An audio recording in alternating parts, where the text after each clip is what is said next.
right, world hip hop was good. My name is Rob D in the place to be, aka Rob D, BKA Rob D in the place to be. With another new class interview for our independent artists. This day, I am showcasing the homeboy Jay. Now, the homeboy, I say the homeboy Jay. He's not really the homeboy, it's the man Jay. He is really doing his thing right now, killing it on the independent merch circuit right now with his new EP. I mean, you all can see that behind me over to my left. Leathers and Tattoos, released in November of 2020.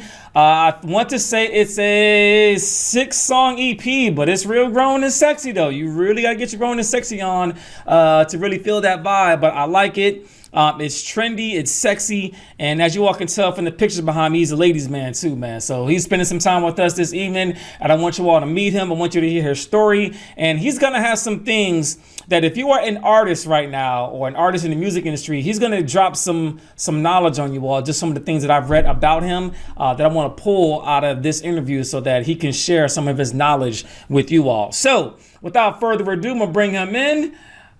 Jay, what's good? What's happening, brother? Talk to the folks and what's going on, man? What's happening?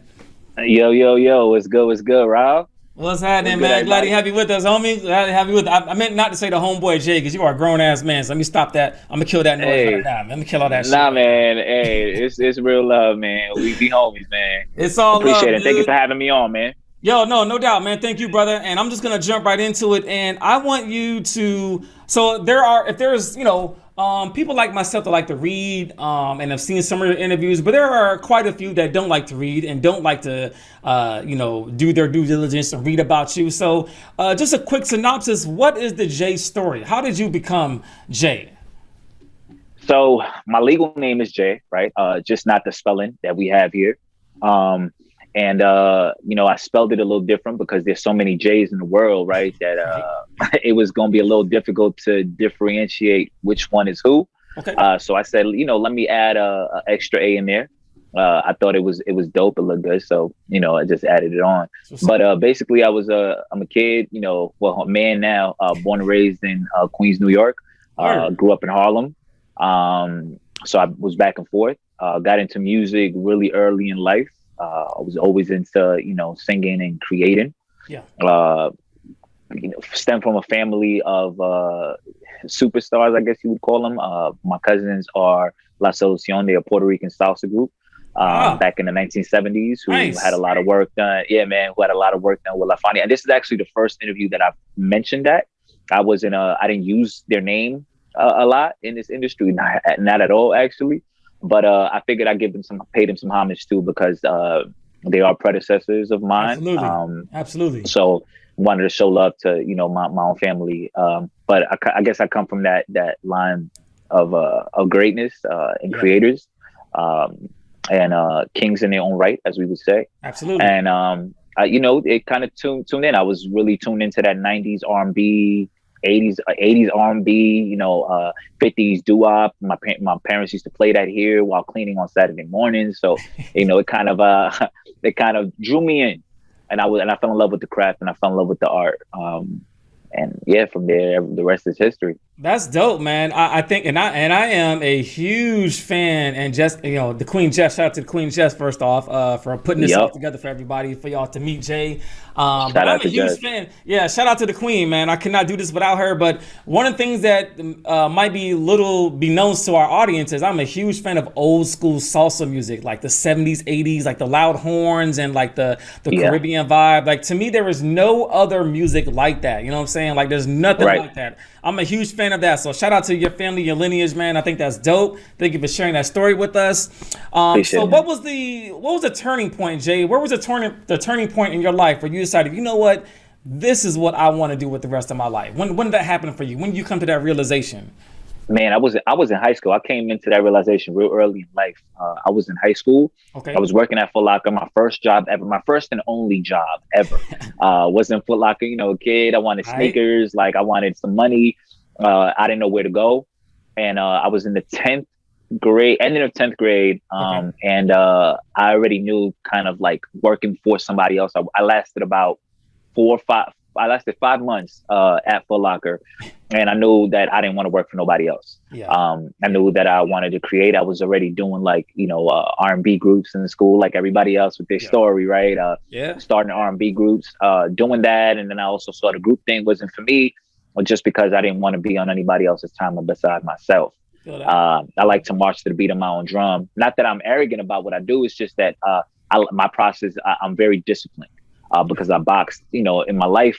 In my early days, I was boxing, and you know, just like I'm the middle child, so it was kind of like I'm the one that kind of had to run things. You know, the older one was unorganized, the youngest one is still a baby. So you know, I was the middle child, kind of had to, again, teach myself and raise myself and march to the beat of my own drum. And that's kind of when I knew I took myself out of the Foot Locker situation where I was no longer working for anybody else, and started kind of, you know, finding my way through music. It's dope, man. That's dope. I think that's you knew early that you had the entrepreneurial mind, and I think that's great that you took that leap of faith early. Like, you know what I mean? Most of us, you know, I'll be transparent, which I'm in my 40s. I didn't take the entrepreneurial leap of faith in my life till way later in life, because I'm more of the safety net kind of guy. Like, everything got to be set in place, and you know, for you to take a leap of faith and bet on yourself, I mean, that's a large bet. You know what I'm saying? So for you to go all in is kind of scary, and I'm not the person that can do those kinds of things, because you know, I got responsibilities, whatever. But if you feel confident in what you're doing, and you know what I mean, and the sky's the limit, do it, man. You know what I mean? And so I applaud that, brother, straight up. I appreciate that, man. I appreciate that. Yeah, man. A lot of people, you know, to your point, as artists, you know, they get stuck in their own way, or they get stuck in a 9-to-5, and they get scared to take that leap. And you got to take the leap. You don't know if you're going to make it or not make it. How do you know if you don't jump out there and at least say you tried or you did it? You know what I'm saying? But you've done it, and you're still doing it and being successful at it. So I got to applaud you for that, man. So man, shout out to you, brother. We appreciate that. And speaking of that, let's talk about inspirations real quick. So you talked about your family and how they inspired you to make music, but what inspires you to make music? What are your musical inspirations to make your craft? The world around me, bro. So basically, like, anything really inspires me. I'm a Virgo, first and foremost, and I'm literally the epitome of a Virgo, especially as a Virgo male. I'm affected by my surroundings, my environment, by nature. So I kind of tap into that. I was always I wouldn't call it like a people watcher, because that sounds a little creepy, but in essence, it was like that, right? Some people watch birds. I used to watch people and their stories. I was the young kid who had no business. Again, I had to grow up really early in life. So I was always in grown folks' business, and I had to learn, right? From, you know, who cheated on who broke whose heart, who's getting onto who. You know what I mean? One of my biggest inspirations was Bobby Brown. So we already know how that story kind of transpires. So yeah, man, I get inspired by, and even to this day, by situations around me, anybody else's story, and I can translate that super easy into written form.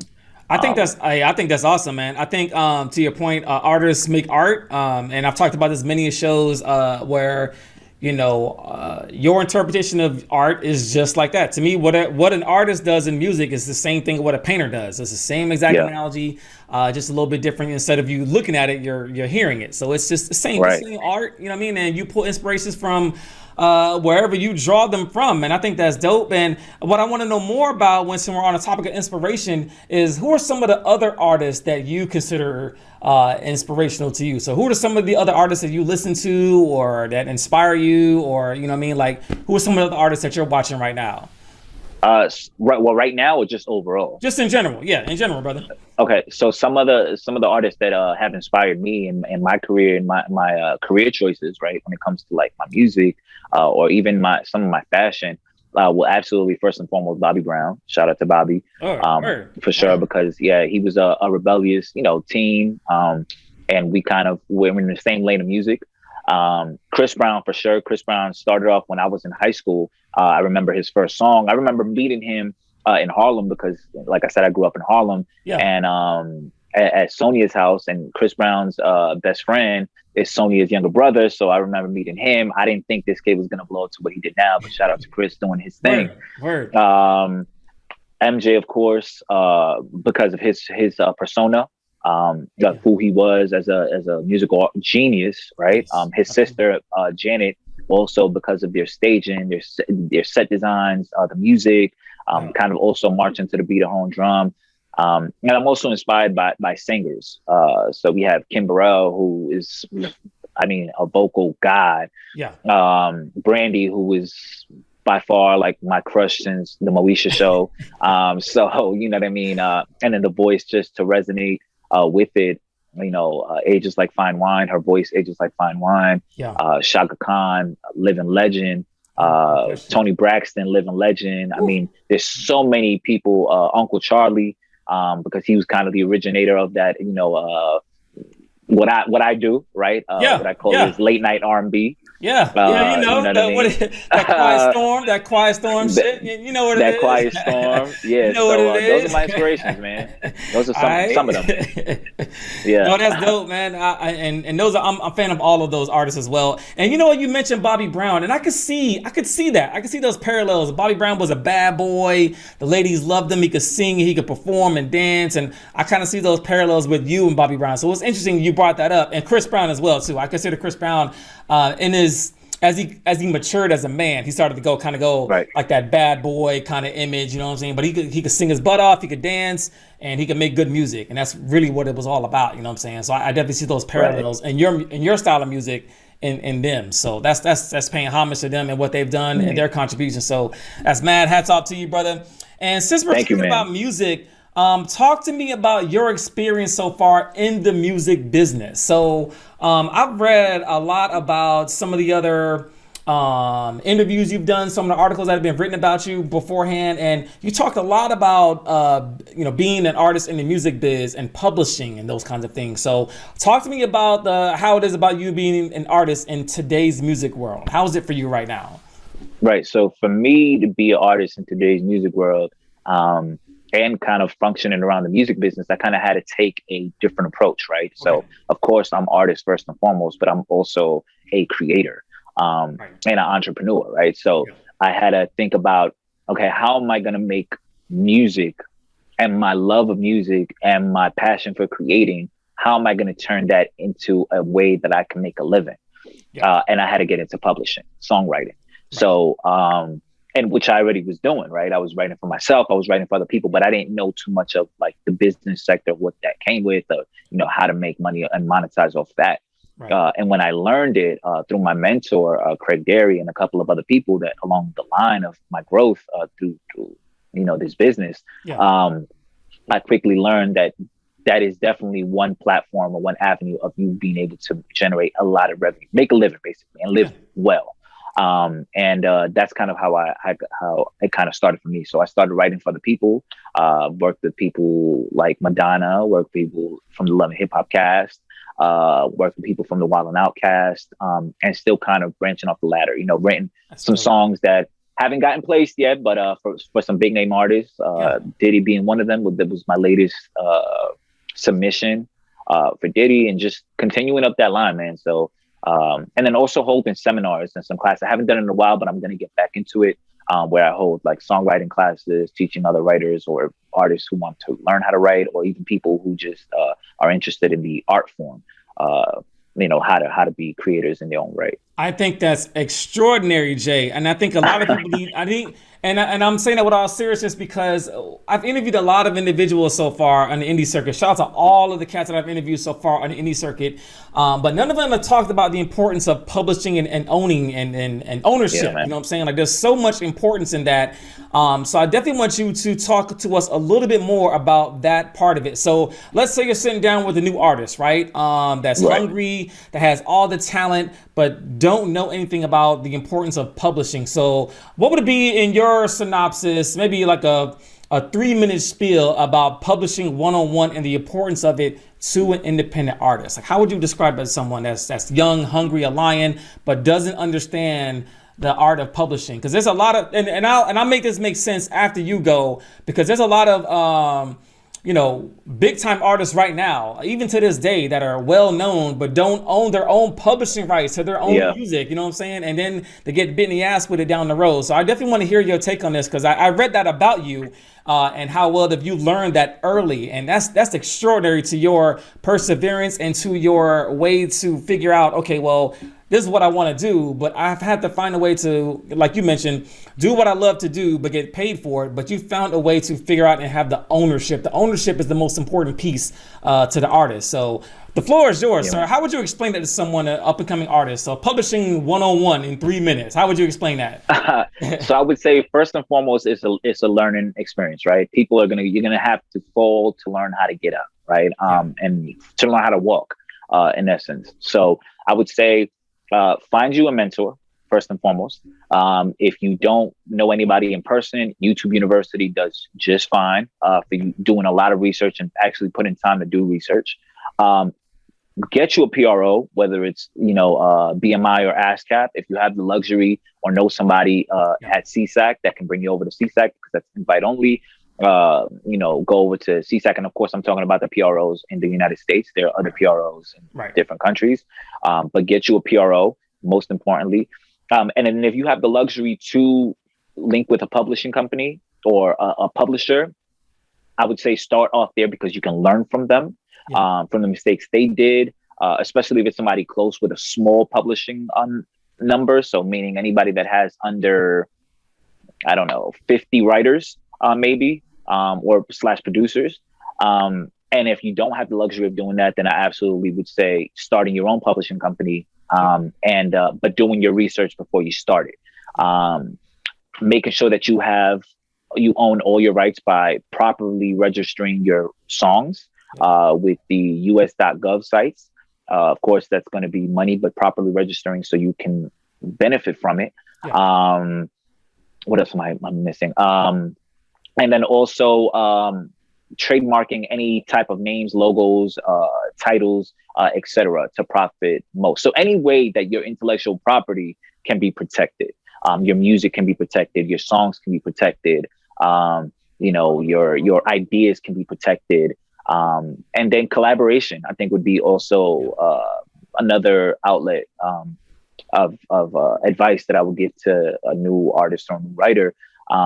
Getting on board and not being afraid to create with a producer. It doesn't necessarily have to be another writer or another artist, but absolutely a producer, somebody who has the instrumentation, the musical form, right? Where you can convert your lyrical form with that musical form and create magic. And if you guys can consistently create songs, that's basically creating a catalog for you to be able to submit your songs, not necessarily to other artists or big name artists, indie artists, but also for television, for video games, for movie soundtracks, et cetera, and the list goes on. So I would say doing a lot of research first and foremost, and then having the perseverance to try to go out for whatever you want. I think that's spot on, man. And you know what? I hear the old school in you when I hear you explain that, because that's how they did it back in the day. They got writing teams, production teams, Jimmy Jam and Terry Lewis, Babyface and L.A. Reid,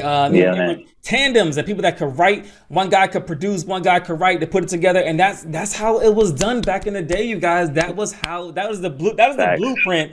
Jay just gave you the blueprint to success to publishing 101 in about 3 minutes. That's straight up real talk. And I am not an artist whatsoever, but I have not been around the music industry. This is my first time kind of jumping into it, doing podcasting, but I always learn from others. And Jay, when people watch this, I'm going to make that a point of emphasis for them to listen to what you just said, because ownership is where the money is. So for instance, I was watching the Grammys last night, right? So shout out to all the winners from the Grammy Awards. You know what I'm saying? I was a big fan. Shout out to everybody that got their flowers when they're due. But one of the things that you mentioned in what you just said, and it ties in with the Grammy, is when someone like wins Song of the Year, right? So that artist may get writer ownership, but the songwriter gets a Grammy as well. You know what I'm saying? Yeah. They get a piece of the pie too. You know what I'm saying? So the whole team that helped create that piece of art gets a Grammy. Not just the person that got it on the stage, but the whole team. You know what I'm saying? So there's a lot more to it than just a person that performed the song. So I want you guys to think about that. If you're serious about your craft, think about the business side of it, because the music biz is a business. Unfortunately, it is, and people say they got your back. sometimes they don't, and it's just how it is like that sometimes, you know what I mean? So Jay, thank you for dropping that gem on our audience, man. I knew this, you were gonna give us some good stuff, man. I was excited about that because I've read about you beforehand, man. So thank you for that, brother. But let's get up to the current. Let's talk about this EP you just put out, man. Really sexy EP you got out there, my dude. Leathers and Tattoos, released in November of 2020, you all. And let's talk about that, man. How was that a creative process for that particular project? And what are some of the other projects that you can speak of that you see coming out in 2021? What do you have coming up? So basically, my creative process for Leathers and Tattoos was a very spontaneous one. So I'm also a very spontaneous person. Okay. As you guys can see, if you guys have followed me and stuff like that, I'm a big fan of leather, leather jackets, leather outfits, leather anything. Yeah. And then of course I'm tatted up. So that title kind of cultivated itself. Yeah. Leathers and Tattoos kind of cultivates like that bad boy image, that everybody speaks about, that Bobby Brown kind of emulation. Yeah. I guess if that's a word, maybe I just made up my own word, but where I kind of emulated his footsteps, and then the songs to it were some songs that I had done years ago, right? Like the title track, Leathers and Tattoos. Yeah. That was a song that I did maybe in 2014 that I had saved. And I didn't know what I was going to do with it, but of course, timing is everything, right? So yep. I utilized that, brought it over. Some other records were also records that I had written for that weren't even going to be for me, but unfortunately, it just worked out that I ended up, just utilizing for myself. And then, of course, some records that I utilized from the present catalog that I created. So it just kind of cultivated itself. And then currently, I've been writing more than I have been, I guess, writing for other people, but it always ends up writing for myself. But I have been writing for other people. Like I said earlier, Diddy, he was one of the only people out there I could really talk about right now. Yeah. But for Diddy, and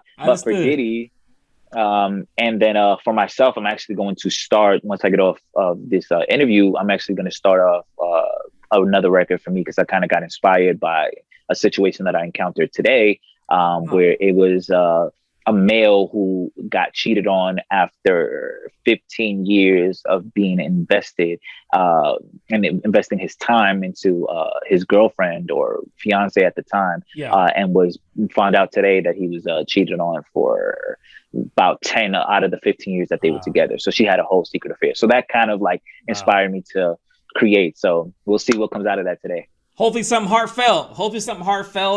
Because it's all about real life situations, and I think that music depicts real life just like art does, like movies and things like that. So I think that's dope, man. Can't wait to hear what you got going on for us in the future. And I have one last question for you, Jay. For sure, man. The way that you have articulated yourself and presented yourself in such a professional manner, I was not expecting that. I'm not gonna lie to you. With all these pictures behind me, I was like, yo, man, this dude's gonna be like all tatted up and shirt off, and like it was nothing what I thought, man. So I'll be completely transparent on camera and show everybody, like, yo, it's not all about the image sometimes. Don't look at the shell, because that's what I did today. So I apologize to you, Jay. That's what I did, man. I was like, man.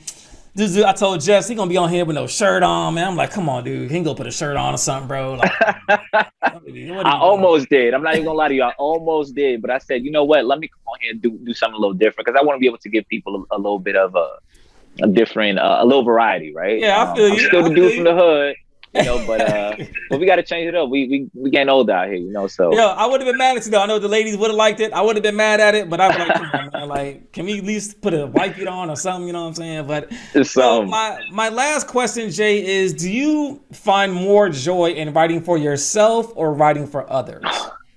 This is I love this is like a love and hate question for me, right? Okay. Because I guess to answer that, it would have to be on the day that you ask me. Okay. Fair. So for like example, today I would love to say that I love creating for myself, because I have the freedom to say and whatever I want to say, right? I can write about heartbreak. I can write about, sex. I can write about love. I can write about, a fling. I can write about anything with no limitations, and nobody kind of, shift in a way like, oh no, we have to change this part in this verse because it's just like too raunchy, or we have to change this part in the bridge because it's not heartfelt enough for what I want to do. So today it would be writing for myself, but tomorrow might be a different thing. Just like yesterday was a different thing. And you mentioned that life kind of ping pongs you around on whatever you experience, what's going on, and I think that's extraordinary. And ladies and gentlemen, I present to you JAAE in the building, and we have come to time right now. And Jay, what we do in Diggie A-2 fashion is give shout out at the end of the show. So the floor is yours, my good sir. Who do you want to shout out to, man? Who you want to see this show? Who are your shout outs going to, homie? Oh man, first and foremost, I'm shouting out to you, Rob, and Jess, for even having me on the show. For sure, man. I have to give y'all props for what y'all been doing, and again for having me on. I want to shout out my fans, anybody who has been following me for a while, of course, first and foremost, because without you guys, I'd probably still be doing it, but not at the stature that I'm doing it now. And you guys kind of keep me motivated and keep me going. Shout out to anybody who's listening. And who's being introduced to Jay and introduced to my music. Hopefully you guys love what you hear, utilize it, and I'll also take inspiration. So anytime you write me on any of my socials about any story that you've been through, I love hearing because I'm initially going to turn that into some form of song or some form of artwork. Shout out to Nova, who kind of connected. Yeah, that's my brother, Nova. Man. Yeah, word, man. Word. That's my brother, connected me with Jess. We also got some work coming in on the work section in Puerto Rico right now. Filming a record that filming the video to a song that we did together, that we wrote together. Okay. For one of his projects. We also have some collaborations coming soon. So big shout out to Nova. Shout out to my cousins, right? The Solucion. All the way in Puerto Rico, who were still there.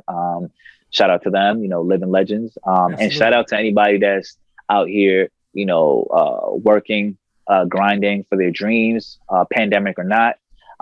Shout out to you guys. Your work doesn't go unnoticed. Even if we don't get to see it, I'm sure somebody, is going to or sees it and you don't even know. So shout out to everybody.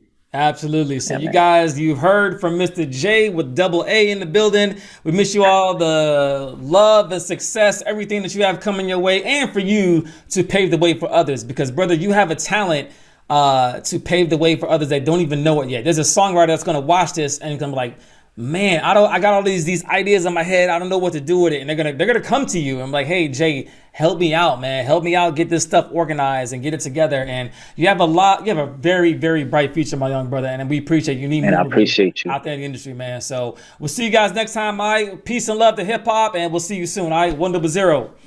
Yes, sir.